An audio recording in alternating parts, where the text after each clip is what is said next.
You would never believe what the Lord just told me.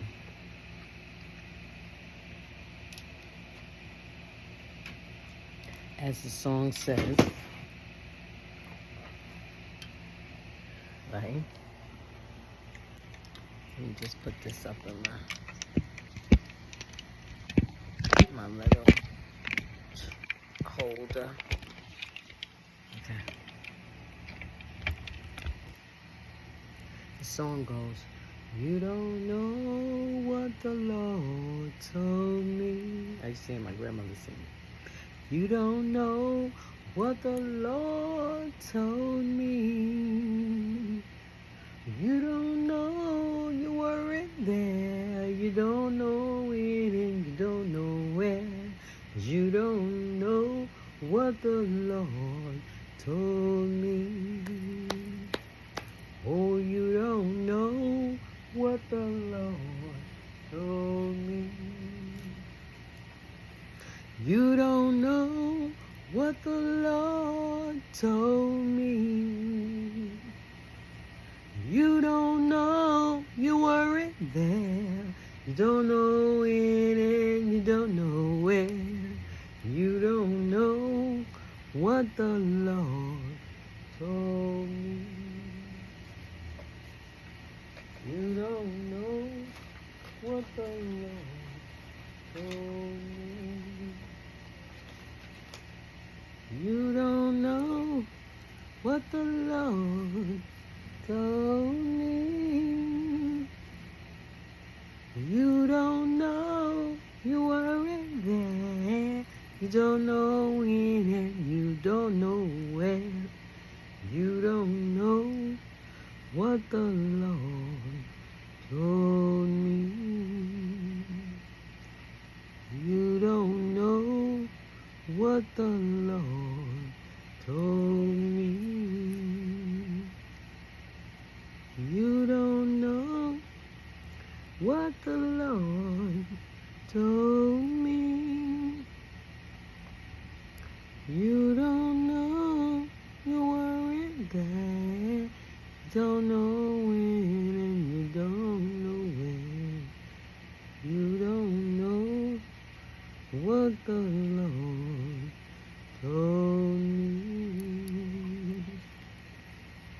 You don't know what the Lord told me. You don't know what the Lord told me. You don't know, you weren't there. You don't know when and you don't know when. You don't know what the Lord told me. So the Lord told me a few minutes ago in the bathroom,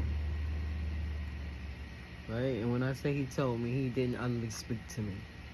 He dropped it in my spirit. He spoke to my spirit. In some situations, whichever way he feels to answer me, he can answer me utterly.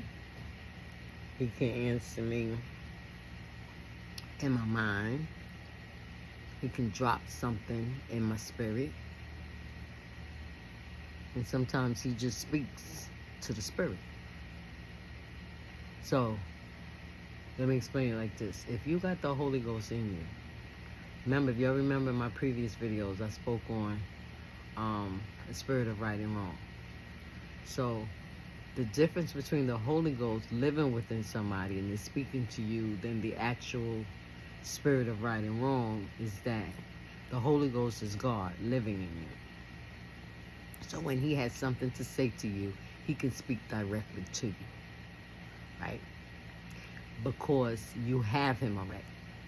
He can interact with you when you have surrendered yourself to him.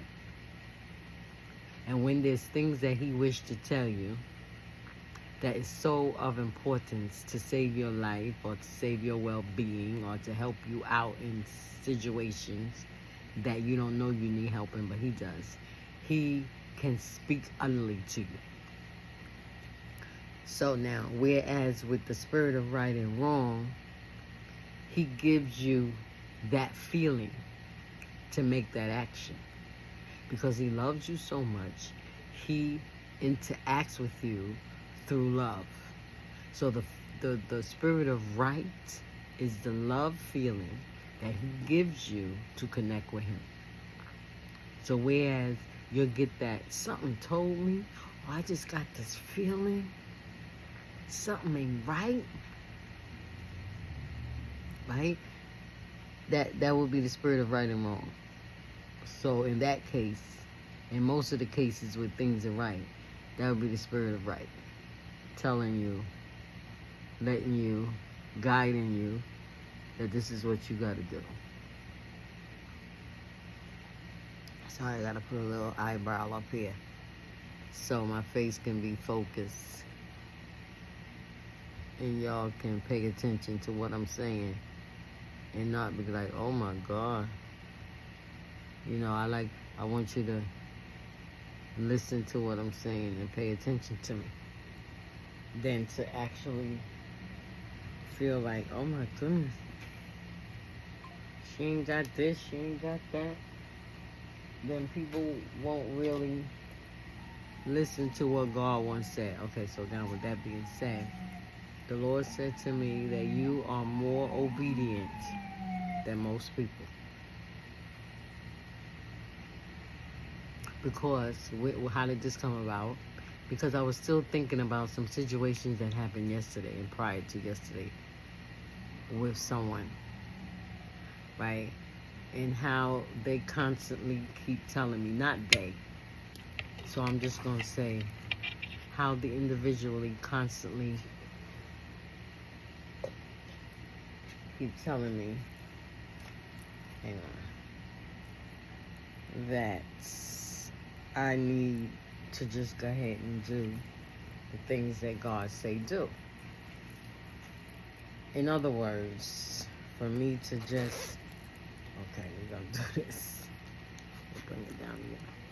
For me to just go ahead, I'm an evangelist, regardless of what was said to me to do or not to do, even though they don't know what was said, but whatever was said, I'm to overlook that. And I'm constantly trying to explain that I can't do that. Even when my pastor was alive. And I would ask certain things, and should I say I would ask permission for certain things. And I was told no, for whatever reason, if it was a reason. And then I wouldn't do it. So I would just go and sit down. I wouldn't do it. Whatever it is that I asked to do, and they said no, or whoever it is that I asked to use, and they said no, or whatever it is I wanted to do in reference to myself, whether it was to preach. Sometimes I would ask, could I preach? Or could I be a part of the platform service or whatever? And if it's like said to me, well, you know, you can get this person, you can get that person, that's what I would do. You know? And if it came down that I couldn't get a person, you know what I would do? I wouldn't preach. If I was trying to get 4 people and I only could get 3 and there was a slot open, even though people would say to me, why don't you preach? You evangelists, you can preach. But I always felt like I couldn't do nothing unless I was asked to do it, or if I asked to do it, unless I was given that permission to do. I could never see myself asking my leaders, could I preach on a platform service of 4 people, and they tell me to get this person. I already got the 3, and they tell me to get this person, so I'm already knowing that that person that they telling me to get is to replace me, or to not use me. And I'm not stupid. Even though people may think I'm stupid, I'm not stupid. I can understand. English was my major. Now, I probably ain't got it all down pat as well as some teachers do, but the knowledge and the understanding that I get through Jesus Christ, I understand. So, if I would go and ask another person, even if they gave me the name and I go ask that person is unavailable, I would only have 3 speakers. And just like I said, people will be like, when I go asking them, and they be like, no, I can't do it. Say, okay, how many you got now? And I tell them. They say, well, what about you? I'll be like, no, that's okay. I said, I'm not giving that way yet. And they'll be like, what? You're not giving that way? I don't understand. It ain't for you to understand. I was saying in my head, it's not for you to understand. This is what's being done. This is what's being said. So if I couldn't get the person, it would only be 3 speakers. But here's the thing. As time went on, and I will go on and I'll be like, I'm going to get this person or whatever, and I want 4 people, and they'll be like, well, let's see who you got. So I'll name the person without myself, and they will be, you got so-and-so, you got so-and-so, and you, and then you just need to get one more person. Oh, you can get this person. So I started being added to the equation. And that's when I realized that, okay, it's open for me to preach in the church on my own services, right? But I had to go through my leader. At that time, it was Pastor Glover. Now, whether Pastor Glover went to Bishop Anderson, I don't know.